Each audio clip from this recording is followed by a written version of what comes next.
네, 지난주 말씀은 서로 사랑하라였습니다. 서로 주 안에서 사랑하는 공동체, 또 주의 공동체는 또 말씀으로 세워지고 또 섬김과 봉사로 세워지는 것임을 함께 나눴습니다. 그래서 말씀을 전하는 자들, 말씀을 전하는 사역자들은 겸손과 진실함으로 하나님의 말씀을 전해야 하는 것이고, 그리고 공동체 안에서 서로 봉사할 때는 어떻게 하라고요? 하나님이 주시는 힘이 있는 것처럼 하라. 하나님이 힘을 주시는 것처럼 하라. 라는 교훈과 명령이었습니다. 자, 이제 오늘 말씀은 그리스도인이 일상에서 우리가 어떤 믿음으로 살아가야 하는가, 특히 이 고난을 겪는 성도가 어떤 믿음으로, 어떤 신앙으로 살아가야 하는가 말해주고 있는데, 어떤 고난은 받지 말아야 하는가, 또 어떤 고난은 기쁨으로 여겨야 하는가, 이 두 가지를 핵심 축으로 오늘 사도 베드로가 우리에게 말씀하고 있습니다. 자, 베드로전서 시작할 때부터 다뤘던 주제가 뭐였습니까? 고난이라는 주제였습니다. 이 고난이라는 주제를 오늘 이 본문이 더 깊이 사도 베드로가 심화하면서 다루고 있다는 거죠. 자, 우리 12절 한번 보도록 하겠습니다. 사랑하는 자들아, 너희를 연단하려고 오는 불시험을 이상한 일 당하는 것 같이 이상히 여기지 말고. 자, 베드로는 12절 서두에 사랑하는 자들이라고 합니다. 자, 이것은 베드로가 수신자인 그 당시에 이 베드로 전서를 수신받는 이 편지를 읽는 성도들을 향한 사랑의 고백이라고 볼 수도 있지만, 궁극적으로는 하나님이 이 성도들을 어떻게 보고 계시는가에 대한 고백과도 같습니다. 그러니까 궁극적으로 하나님이 이 성도들을 어떻게 여기신다고요? 사랑하는 자들아 부르시는 것과 같다라는 것입니다. 그 의미를 담고 있다는 거죠. 그러니까 우리는 하나님이 사랑하시는 자들이다. 이 말만 들어도 위로가 되는 거죠. 하나님이 나를 사랑하는구나. 제가 어릴 때 가장 많이 위로가 되었던 순간들이 언제냐면, 저희 아버지께서 항상 하나님이 너를 정말 사랑하시는 것 같아 라는 거였어요. 이걸 자주 얘기하셨거든요. 이제 가끔 이해 안 될 때가 있었어요. 막 실컷 혼내시고 나중에 하나님이 너를 사랑하신다라고 할 때는 이해가 안 될 때도 있었지만, 어찌됐든 하나님이 나를 사랑하신다고 할 때 그 어느 순간에 그 말이, 그 말씀이 이렇게 다가오는 거죠. 그러니까 누가 나를 사랑하는 것보다도, 사람이 나를 사랑하는 것보다도 하나님이 나를 사랑하신다고 하는 그 말씀은 굉장히 큰 위로가 된다라는 거죠. 그러니까 베드로는 지금 그 말씀을 통해서 성도들에게 위로와 소망을 지금 전해주고 있는 것입니다. 자, 그런데 하나님이 사랑하는 자들에게 무엇이 있어요? 고난이 있다는 거예요. 고난이. 이게 문제인 거죠. 자, 그런데 오늘 본문에 보면 너희를 연단하려고 오는 불시험이라고 되어 있습니다. 고난도 그냥 고난이 아니라 불시험이에요. 불시험. 막 불로 태우는 그런 시험이죠.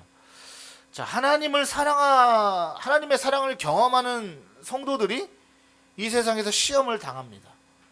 자, 시험도 보통 시험이 아니라 오늘 본문은 불시험이라고 하는데, 여기서 이제 우리는 의문이 생겨요. 왜 하나님의 사랑이 있는데, 하나님이 우리를 사랑한다면서 왜 성도가 불시험을 당해야 하는가? 왜 하나님은 자기 백성에게 불같은 시험을 허용하신다는 말인가? 이런 의문이 들겠죠. 또 이런 반감도 있을 것입니다. 만약에 성도가 굉장히 힘든 고난을 겪을 때 그것을 멈추시지 못한다면, 그것을 하나님이 막지를 못하신다면, 그럼 하나님은 능력이 있으신 건가? 하나님이 살아계신 건 맞는가? 근데 그거를 통해서 하나님이 영광을 받으신다는 것이 그게 말이 되는 이야기인가? 이런 반감과 질문들이 아마 쏟아질 거예요. 그래서 사도 베드로는 이러한 질문을 염두에 두고 12절 오늘 끝에 뭐라고 합니까? 이상히 여기지 말라라고 딱 못 박아 놓는 거죠. 당시 초대교회 성도들도 이런 질문들을 충분히 하지 않았겠습니까? 자, 그렇다면 왜 이런 일, 이상한 일 당하는 것처럼 여기지 말아야 하는가?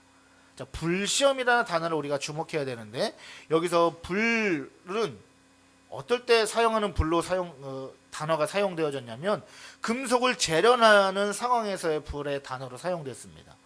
금속을 단련하고 재련할 때 어떻게 해요? 계속 불에 담그죠. 그리고 막 망치로 또 두드립니다. 그리고 또 어떻게 해요? 한 번 합니까? 아니에요. 또 불에 집어넣습니다. 날카로운 칼을 하나 만들기 위해서, 검을 만들기 위해서 두드리고 또 불에 집어넣고 또 두드립니다. 자, 불이 쇠를 연단하고 재련해야 단단한 쇠로 만들어지고 날카로운 쇠로 만들어지듯이 하나님이 사용하시는 불은요, 고난을 통해 성도들의 믿음을 단련하고 재련하는 수단이 된다는 거예요. 자, 그래서 시편 119편 71절에 보면 이렇게 기록하죠. 고난당한 것이 내게 유익이라. 이로 말미암아 내가 주의 율례들을 배우게 되었나이다. 주님의 뜻을 알게 된다는 거예요. 고난을 통해서. 그래서 고난은 성도에게 유익이라는 것입니다. 다시 말해서 성도에게 찾아오는 고난과 시험을 낯설거나 들어보지도 못한 것이거나 예상하지도 못한 것들처럼, 또한 성도는 전혀 고난을 당하지 않는 것처럼, 또는 고난을 당하지 않아야 하는 것처럼 생각하지 말라는 거예요. 그러니까 고난과 성도의 인생은 뗄래야 뗄 수 없는 뭐예요? 접착제와 같다라는 거죠. 오히려 당연한 것으로 여기라는 것입니다. 삶의 일부분으로 받아들이라는 권면인 거예요. 이상하게 생각하지 말라.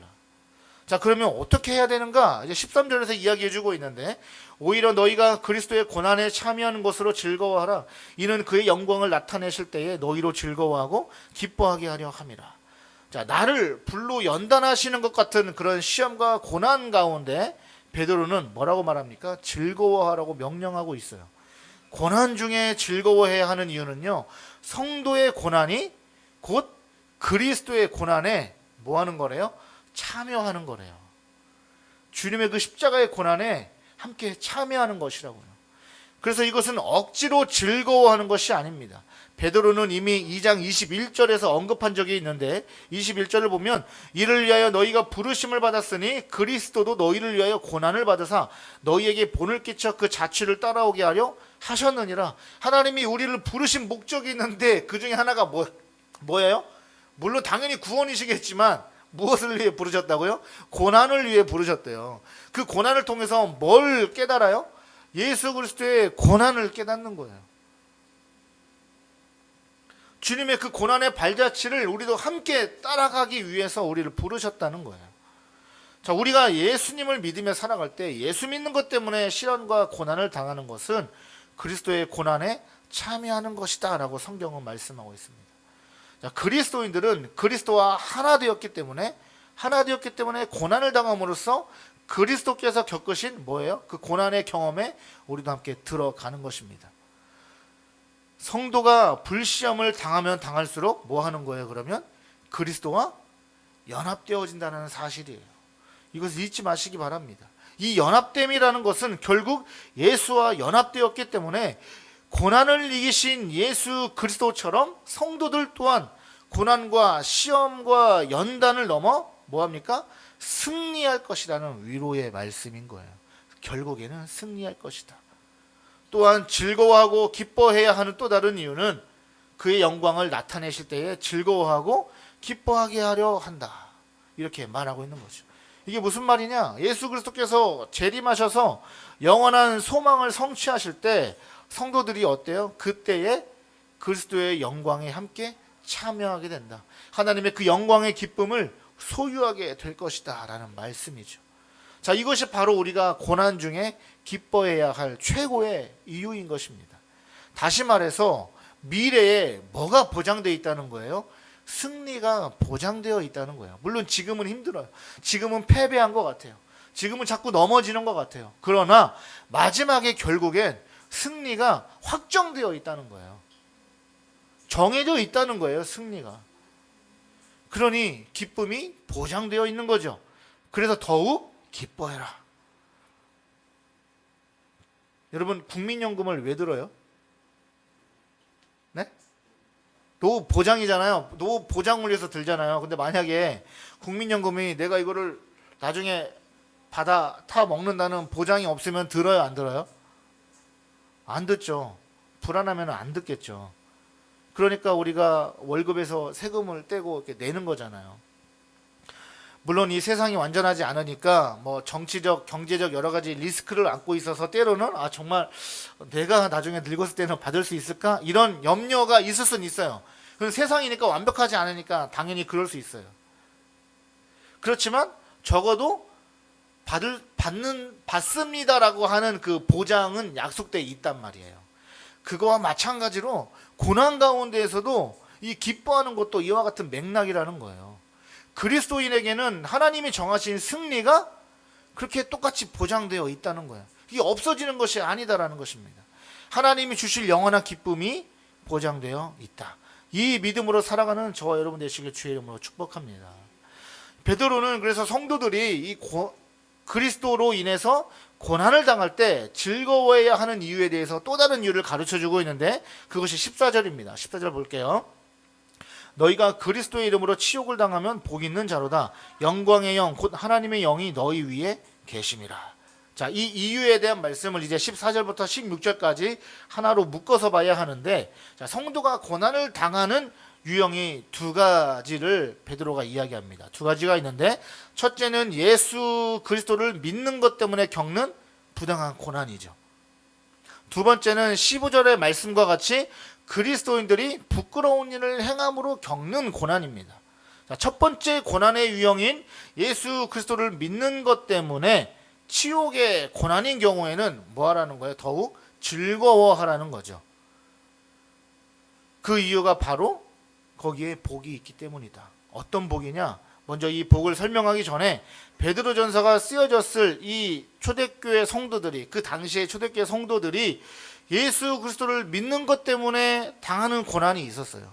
근데 그 고난이 어떤 고난이었는지 살펴볼 필요가 있는데, 제가 지지난주에도 전에 짧게 한번 언급했었습니다. 사실 이 당시에 예수 그리스도를 믿는다고 할 때 나는 하나님을 믿습니다. 나의 종교는 뭐 기독교입니다. 예를 들면 내가 모시는 신은 하나님입니다. 라고 이렇게 이야기할 때 여러분 그 당시 초대교회 당시 로마 제국 시대에 핍박을 당했을까요?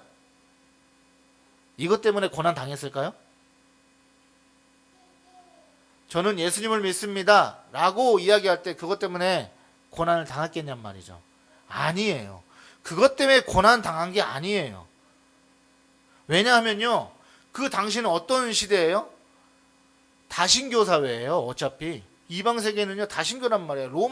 그리스도 로마 신화를 보면 얼마나 많은 신들이 있습니까? 여러분 많이 아는 신들 이름이 있잖아요. 뭐가 있어요? 뭐 제우스도 있고, 뭐 포세이돈도 있고, 네, 아테네도 있고, 뭐 또 뭐 있어요? 얘기해 보세요. 제가 지금 생각이 안 나서 그래요. 뭐 여러 가지 신들이 있어요. 여러분 그 신들을 믿는다고 할 때 누가 핍박합니까? 안 해요. 아 그래 너는 그 신을 믿어? 아 그렇구나. 나는 이 신을 믿어. 근데 나는 저기 유대 지역에서 건너온 하나님이라는 신을 나는 이번에 믿게 됐어. 이렇게 이야기할 때 그것 때문에 막 돌을 던지고 죽이고 하지 않는다는 거예요. 그러면 왜 예수 이름 때문에, 왜 예수 믿는 것 때문에 그러면 고난을 당할까요? 그럼 뭐 때문에 고난 당할까요? 바로요, 예수 그리스도만이 구원이시다. 예수 그리스도만이 참 신이시다. 참 진리이다. 라고 하는 것 때문에 고난을 당하는 거예요. 하나님만이 진짜 신이다. 너희들이 믿는 신은 그거 다 가짜다. 우상이다. 하나님을 믿어야 된다. 예수님만 믿어야 된다. 예수님만이 우리의 구원 되신다. 라고 이야기할 때 거기에서 차별이 시작되고 공격이 시작되고 고난이 시작되는 거예요. 그래서 오직 복음만을 전하고 예수 그리스도만이 진리라는 신앙 안에서 당시 초대교회 성도들은 많은 핍박을 받아야만 했던 것입니다. 자, 그런데 사도 베드로는 그런 고난은 언제든지, 그런 것 때문에 당하는 고난은 얼마든지 그리스도인들이 당할 수 있다라고 이야기하는 거예요. 바꿔 말하면 그런 고난을 얼마든지 환영해라 이 말인 것입니다. 오히려 기뻐해야 된다고 가르칩니다. 그런데 다른 한 가지를 또 이야기합니다. 그런 고난은 얼마든지 우리가 환영하고 기쁘게 받아야 되는데 그리스도인들이 받지 말아야 할 고난의 경우가 있다는 거죠. 그게 15절 말씀이에요. 15절 볼까요? 너희 중에 누구든지 살인이나 도둑질이나 악행이나 남의 일을 간섭하는 자로 고난을 받지 말려니와. 자, 이것은 단순히 문자 그대로 살인, 도둑, 악행, 남을 간섭하는 일, 그런 행위들만을 의미하는 것이 아닙니다. 따지고 보면 한번 생각을 해보죠. 교회 다니는 사람들 중에 살인하는 사람이 얼마나 될까요? 교회 다니는 사람들 중에. 물론 주님이 말씀하실 때 마음으로 짓는 죄도 똑같이 짓는 죄라고 했으니까 내가 누구를 미워했을 때는 마음으로 살인하게 된 거죠. 그런 경우를 제외하고 실제적으로, 그러니까 문자적으로 보면 실제적으로 사람을 죽이는 그런 행위를 교회 다니는 사람들 중에 누가 하겠냔 말이에요. 예수 믿는 사람들 중에. 간혹가다 어쩌다가 그런 경우가 나올 수는 있겠죠. 그러나 거의 그런 생각을 하지 않습니다. 그런 행동을 하지 않아요. 도둑질도, 여러분 도둑질 하십니까? 주님이 감동 주셔서 도둑질 한 적 있으세요? 아니죠. 오히려 주님이 감동 주시면 그런 마음이 사라지게 되는 거죠. 그렇지 않단 말이죠. 근데 사도 베드로는 지금 초대교회 성도들에게 누구든지 살인이나 도둑질이나 악행이나 남의 일을 간섭하는 것으로 고난을 받지 말라, 이렇게 말하고 있다는 것입니다. 자, 베드로가 이 말씀을 기록했을 당시에 초대교회 성도들 중에 살인을 저지르고 도둑질하는 비율이 얼마나 됐겠습니까? 흔한 일이 아닙니다. 그러면 왜 베드로는 지금 성도들을 향하여서 너희 중에 누구든지 살인이나 도둑질이나 악행이나 남의 일을 간섭하는 자로 고난을 받지 말라고 하느냐라는 거죠.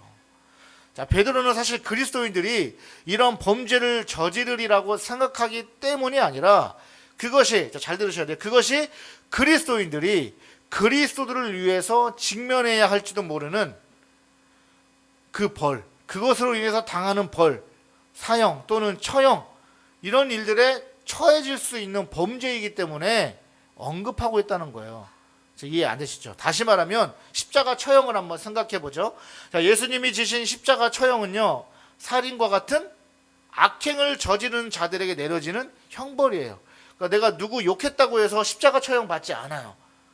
나라를 배신했다거나, 그렇죠? 역모를 꾸몄다거나, 진짜 살인을 저질렀다거나, 정말 악행을 저지르는 자들이 받는 처형이 십자가 처형이었다는 거죠. 자, 그래서 예수님이 십자가 처형을 당하실 때 좌우편에 누가 있었습니까? 성경에 뭐라고 하죠? 강도라고 표현하죠. 그러니까 악행을 저지른 자들이에요. 자, 그들이 십자가 처형을 받은 이유는 바로 그 강도 짓을 했기 때문에, 악행을 저질렀기 때문이었습니다. 그렇다면 예수님은 어떻습니까? 예수님은 그것 때문에 십자가 지셨나요? 아니죠. 일명 세상에 악한 죄, 살인, 강도, 도둑질 이런 것으로 십자가를 지신 것이 아닙니다. 예수님이 당하신 십자가 그 고난은 근본적으로 다른 거죠. 죄인들을 오히려 살리시기 위한 죽음이셨다. 의로운 죽음이셨다는 거예요. 자, 그렇기 때문에 베드로가 말한 살인, 도둑, 악행으로 인해서 받게 될 십자가 고난, 즉 세상에서 지탄받아 마땅한 처벌로서, 형벌로서의 고난은 우리가 경험해야 되는 고난이 아니다라고 말하고 있는 거예요. 근데 우리는 흔히 착각합니다. 그런 고난을 당하면서 우리가 고난을 당하고 있다. 예수님 때문에 교회가 고난을 당하고 있다라고 생각해요. 교회가 세상에 잘못하고 있으면서 여러 가지 일들을 세상에서 원하지 않는, 세상에서 생각하는 비상식적인 일들을 행하면서 욕을 먹고 심지어는 뭐라고 해요? 개독교라는 소리를 하잖아요. 근데 가만히 생각해 보세요. 개독교라는 이 말이 얼마나 무서운 말인지, 얼마나 우리 입장에서는 가슴 아프고 얼마나 불경건한 말인지. 개독교. 개 같은? 뒤에는 참 말하기 끔찍하죠. 그런 소리를 듣고 있는 거예요. 그런 소리를 왜 들어요? 우리가 잘못한 것들이 있는 거죠. 그것 때문에 당하는 고난은 고난이 아니라는 거예요. 지금 베드로는 그런 고난 받지 말라는 거예요. 교회가 그래서 어떻게 해야 돼요? 여러분, 세상에 행동을, 처신을 똑바로 해야 되는 것입니다. 욕먹을 짓 하면 안 된다는 거예요.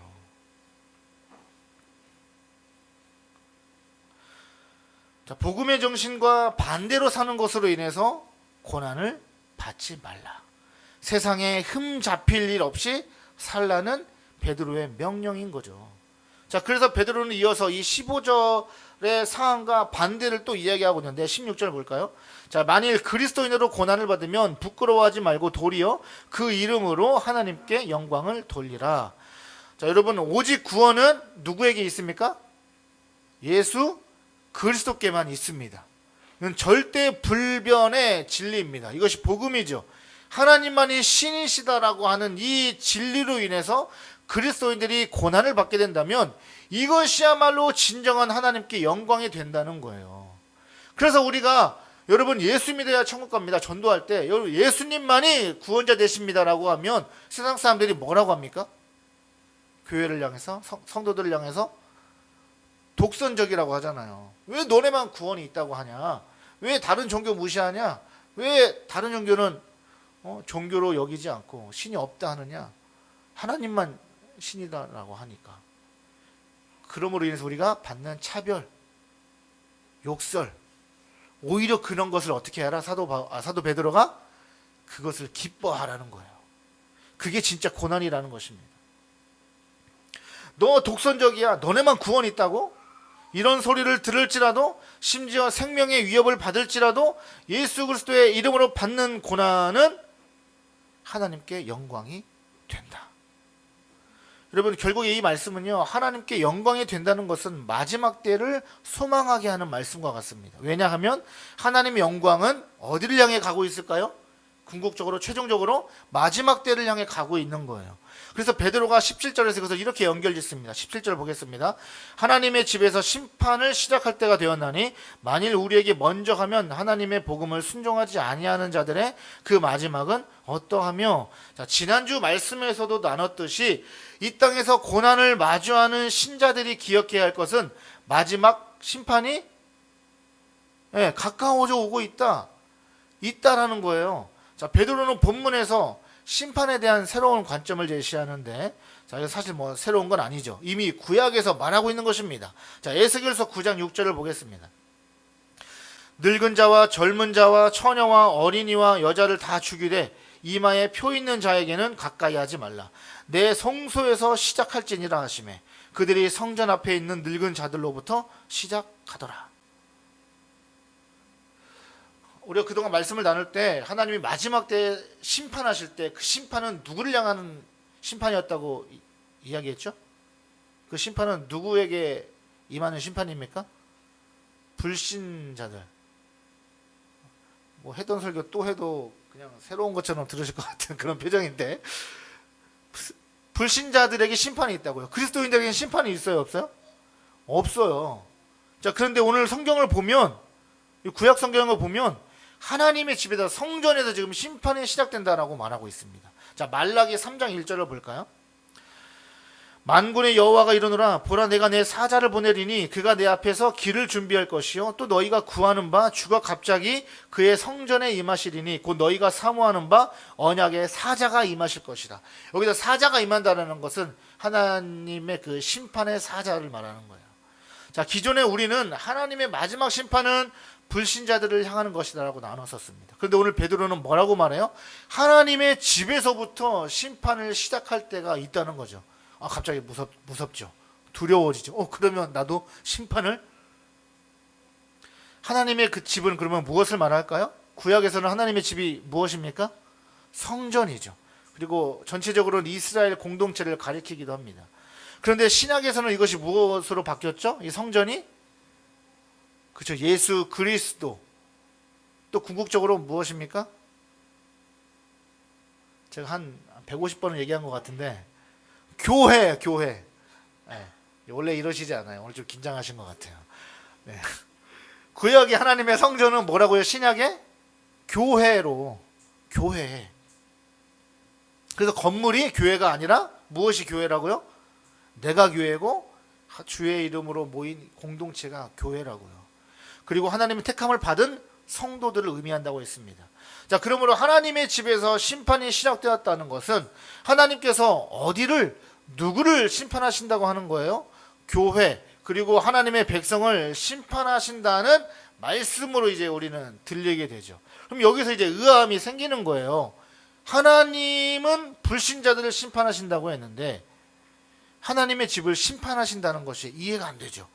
이 심판의 말씀은 여러분 현재적이면서도 미래적입니다. 두 가지 양상을 가지고 있어요. 현재적으로는 하나님의 심판이 우리 성도들의 삶에, 저와 여러분의 삶에 임합니다. 그럴 때 하나님께서 어떻게 나타나신다는 거예요. 오늘 말씀을 통해서 보면 12절에서 이미 베드로가 이것을 이야기했습니다. 바로 그것이 불시험이에요. 불시험. 하나님은 성도들을 뭘로 연단해요? 불로 연단하신다고 합니다. 불로 연단하시고 태우시고 소멸시킵니다. 그러면 어떻게 돼요? 우리 안에 있는 더러운 찌꺼기들이, 불순물들이 걸러지는 거죠. 죄의 모습을 버리게 되는 거예요. 여러분, 그래서 복음을 바로 아는 것이 매우 중요합니다. 우리 날마다 복음으로 훈련되어지고 날마다 주님과 함께 동행하는 삶을 통해서 자꾸 걸러내어지는 거죠. 복음을 알면 알수록, 주님과 가까이 하면 주님 가까이 할수록, 깨달으면 깨달을수록 우리는 주님이 우리에게 말씀하시고 명령하신 제자의 사명, 그리고 빛과 소금의 역할을 감당하며 살아가게 되는 거죠.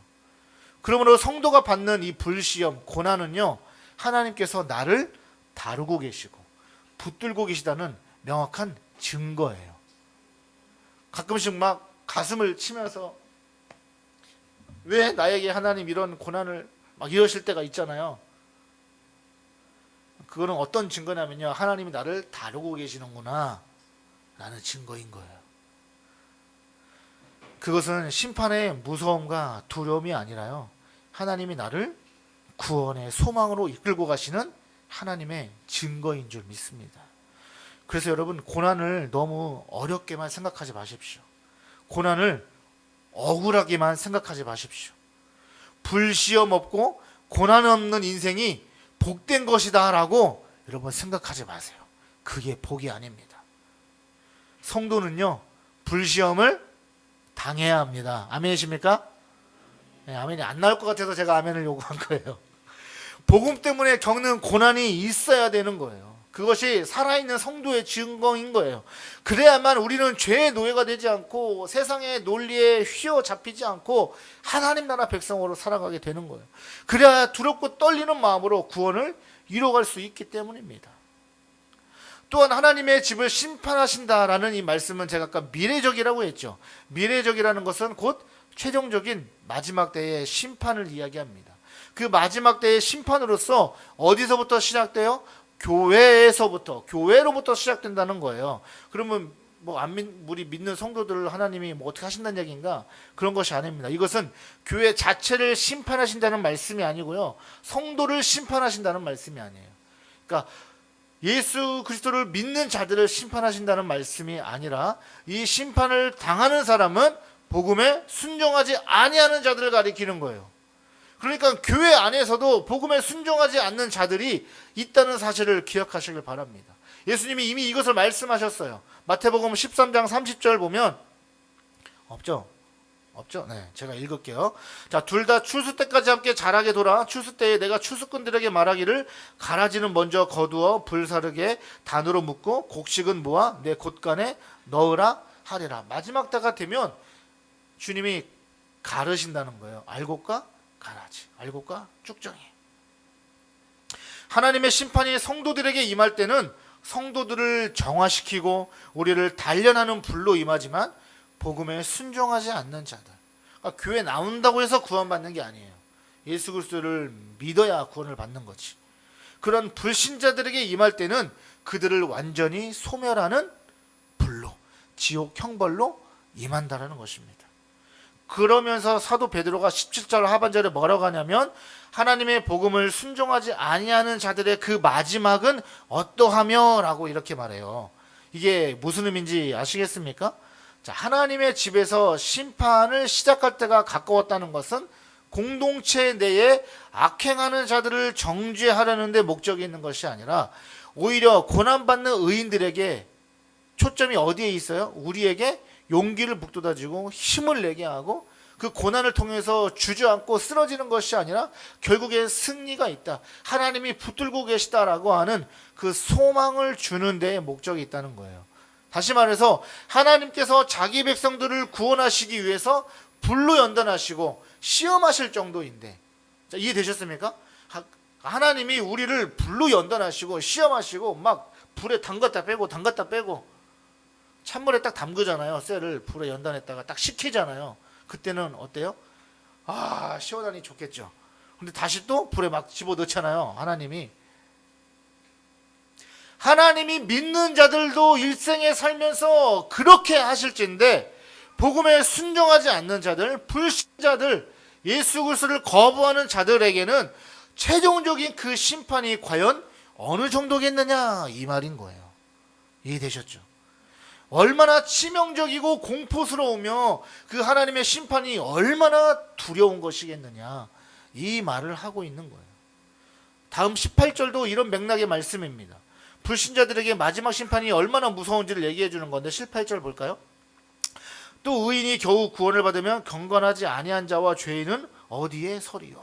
자, 18절 말씀은 사도 베드로가 잠언 11장 31절의 말씀을 인용한 거예요. 자, 잠언 11장 31절의 말씀을 보면 이렇게 기록되어 있습니다. 보라, 의인이라도 이 세상에서 보응을 받겠거든 하물며 악인과 죄인이리요. 자, 18절에서 의인이 겨우 구원을 받으면 이라는 말 때문에 좀 헷갈릴 수가 있습니다. 좀 해석이 어려워질 수가 있어요. 흔히 말하는 뭐 부끄러운 구원, 이렇게 생각할 수도 있습니다. 평소에 막 모든 악행을 다 저지르고 사고 싶은 대로 살다가 죽기 마지막에 병상에서 어떤 목사님의 영접 기도를 통해 예수님 믿습니다 하고 딱 죽으면 우리가 그거를 가리켜 뭐라고 하죠? 뭐 겨우 받은 구원, 뭐 부끄러운 구원, 뭐 이렇게 말하기도 하잖아요. 그걸 말하는 게 아니에요. 그런 뜻이 아닙니다. 앞에 본문들에서 이미 얘기한 성도가 겪는 불시험을 가리키는 거예요. 자, 여기 겨우라는 이 헬라어 단어가요, 간신히 어렵게라는 뜻이에요. 자, 그러니까 구원에 이르는 길이 어떻습니까? 쉬워요, 어려워요? 쉬우면서도 어려워요. 쉽지 않아요. 가시밭길이에요. 그리고 성경은 뭐라고 합니까? 믿음의 선한 싸움이라고 해요. 경주라고 한단 말이죠. 달려가야 되는 거예요. 끝까지 달려가야 돼요. 무슨 뜻이냐? 의인조차 이런 불시험 같은 고난과 단련의 과정을 거쳐 구원에 이를 만큼 그 심판이 엄격하다면, 복음에 순종하지 않은 자와 불신자들, 즉 죄인들이 설 자리는 결코 없다. 그들의 마지막은 처절한 것이다 라고 하는 그런 말씀인 것입니다. 자, 결국 성도가 겪는 현재의 고난은요, 하나님의 집, 성도, 또 교회를 뭐 하는 거예요? 정결하게 하시는 하나님의 정화 작업의 의미를 가지고 있다는 것입니다. 이것은 도리어 성도가 마지막 때에 심판을 당한다는 의미가 아니라 하나님의 구원의 은혜의 배려, 우리를 끌고 가시는 하나님의 은혜를 나타내고 있는 거죠. 그러므로 하나님은 그의 자녀들에게 보복성의 심판을 행하지 않으십니다. 분명히 기억하십시오. 복음에 순종하지 않는 자들, 불신자들에게는 그 마지막 때에 하나님이 보복의 심판을 행하시는 거예요. 그 심판은 보복의 심판이에요. 하나님은 악인들에게 보복하십니다. 철저한 파멸로 보복하시는 거예요. 그러나 우리에게는 그런 심판을 행하시지 않습니다. 하나님의 사랑은 구원의 날까지 우리를 끌고 가고 계신다는 거죠. 자, 말씀을 정리합니다. 마지막 19절을 볼까요? 그러므로 하나님의 뜻대로 고난을 받는 자들은 또한 선을 행하는 가운데 그 영혼을 미쁘신 창조주께 의탁할지어다. 여러분, 예수님의 이름 때문에, 복음의 진리 때문에, 오직 구원은 예수님께로부터만 나옵니다, 예수만 구원자 되십니다 라고 하는 이 진리 때문에 우리가 때로는 고난을 겪을 때가 있고요, 박해를 받을 때가 있고요, 핍박을 받을 때가 있습니다. 또는 여러 가지 우리 인생의 불시험들은, 이런 모든 것들은 다 하나님의 뜻이라는 사실이에요. 원망하지 마십시오. 그리고 우리의 영혼을, 우리의 구원을 전적으로 하나님께 의지하고 맡기는 믿음과 신앙이 되시길 주의 이름으로 축복합니다. 여러분, 성도는요, 개독교와 같은 소리를 듣지 말아야 합니다. 교회는 그런 소리를 들으면 안 됩니다. 그거 듣고서 교회를 향한 핍박과 고난이라고 생각하면 안 됩니다. 베드로는 분명히 말하고 있어요. 그건 고난 아니야. 그건 절대 받으면 안 돼. 우리가 받아야 할 고난은 예수의 이름 때문에 받는 고난밖에 없어. 하나님이 우리를 구원하시기 위해서 끌고 가시는, 우리를 거룩한 성도로 세워가시는 그런 불시험만이 우리에게 진정한 기쁨의 고난이 되는 것이야 라고 말씀하고 계시다라는 거죠. 그러므로 주님으로 인해 받는 고난은 주님이 주시는 불시험으로 기쁘게 받으시기를 축복합니다. 원망 안 하실 거죠? 주저앉지 않으실 거죠? 여러분 주저앉고 싶어도요, 주저앉으실 때마다 하나님이 이렇게 세우실 거예요. 하나님은 그런 분이십니다. 우리를 단련하시는 분입니다. 마지막 때를 바라보며 결국에 승리할 저와 여러분이 되길 축복합니다. 나그네와 같은 삶에서 고난을 기쁘게 기꺼이 받아들이는 그러한 삶, 주님이 원하시는 삶일 줄 믿습니다. 우리 아까 불렀던 찬